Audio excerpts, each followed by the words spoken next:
വിനോദസഞ്ചാര മേഖലയുടെ വികസനം ലക്ഷ്യമിട്ടാണ് കുമരകം 4 പങ്കിൽ ഹൗസ് ബോട്ട് ടെർമിനൽ നിർമ്മിച്ചത്. കോടികൾ ചെലവിട്ട് നിർമ്മാണം പൂർത്തിയാക്കിയെങ്കിലും ഇതുവരെ ഒരു ഹൗസ് ബോട്ട് പോലും ഇവിടെ അടുത്തിട്ടില്ല. സംരക്ഷണ ഭിത്തി തകർന്ന തറയിലെ ടൈലുകൾ പൊട്ടി ടെർമിനൽ ഇപ്പോൾ സാമൂഹ്യ വിരുദ്ധരുടെ താവളമായി മാറിയിരിക്കുകയാണ്.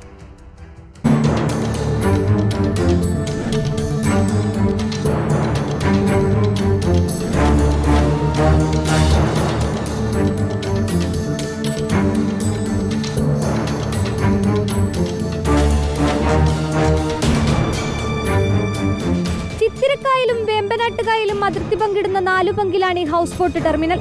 40 ഹൗസ് ബോട്ടുകൾ നിർത്തിയിടാനുള്ള സൗകര്യത്തോടെ 3.8 കോടി ചിലവഴിച്ച് 2016 4 പങ്ക് ടെർമിനൽ പദ്ധതിക്ക് രൂപം നൽകിയത്.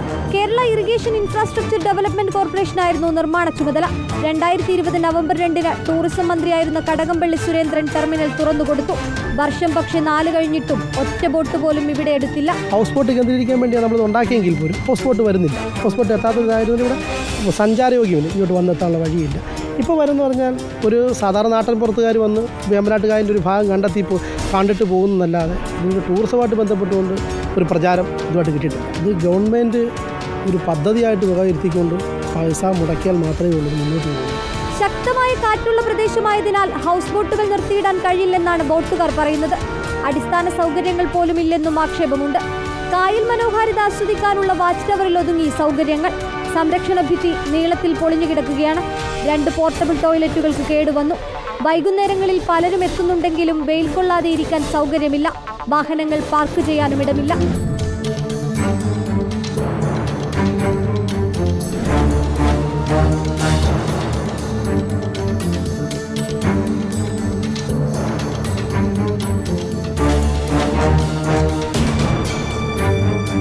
യാതൊരു വിധത്തിലുള്ള പഠനവും നടത്താതെയാണ് കോടികൾ മുടക്കിയുള്ള ഈ പദ്ധതിയെന്നും ആക്ഷേപമുണ്ട്.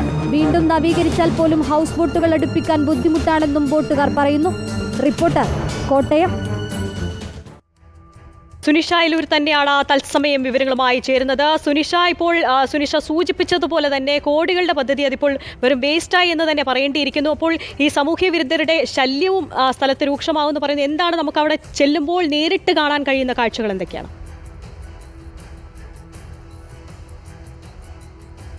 ആര്യ, ഒരുപക്ഷെ ഇത് പറയുന്നതിന് മുമ്പ് നമുക്ക് പറയേണ്ടത് ഇന്ത്യയിലെ മികച്ച 17 ടൂറിസ്റ്റ് പ്ലേസുകളിൽ പെട്ട ഒരിടമാണ് കുമരകം. കുമരകത്തെ പറ്റി പറയുമ്പോൾ തന്നെ നമുക്ക് ഹൗസ് ബോട്ടുകളാണ് ഓർമ്മ വരുന്നത്.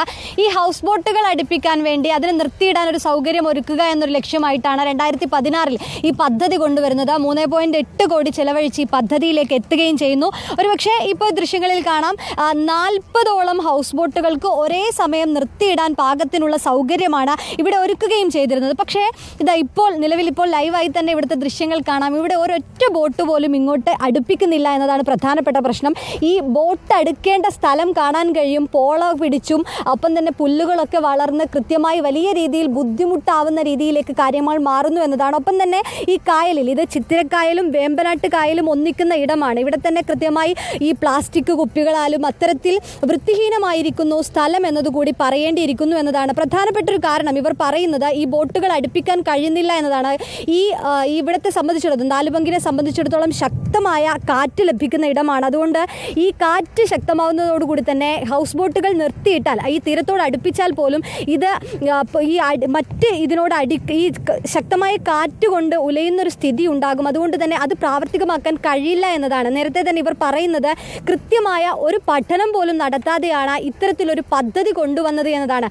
ഈ പറഞ്ഞതുപോലെ 3.8 കോടി രൂപയാണ് ഇതിനായി ചെലവഴിച്ചത്. പക്ഷേ ഒരു ബോട്ട് പോലും അടുപ്പിക്കാൻ പാകത്തിന് ബുദ്ധിമുട്ട്, അത്തരത്തിൽ പോലും കഴിയാത്ത രീതിയിലേക്കാണ് കാര്യങ്ങൾ എന്നതാണ്. ശക്തമായ കാറ്റ്, ഒരു രീതിയിൽ പോലും ബോട്ടുകാരോട് പോലും ചർച്ച നടത്തിയിട്ടില്ല എന്നതടക്കമുള്ള ആക്ഷേപങ്ങളും ഉയരുന്നുണ്ട്. ഇനിയൊരു പക്ഷേ ഇവർ പറയുന്നത് ഇതിലൊരു നവീകരണം ഉണ്ടായാൽ പോലും ബോട്ട് അടുപ്പിക്കാൻ കഴിയുമോ എന്നതിൽ സംശയമുണ്ട് എന്നതാണ്. നിലവിൽ നമ്മൾ ഒരുപാട് പേരോട് പ്രതികരണം ചോദിച്ചിരുന്നു. ഈ പറഞ്ഞതുപോലെ ഓണെയറിൽ പ്രതികരിക്കാൻ ചിലർ തയ്യാറാകുന്നില്ല എന്നൊരു പ്രശ്നം കൂടി ഉണ്ടായിരുന്നു.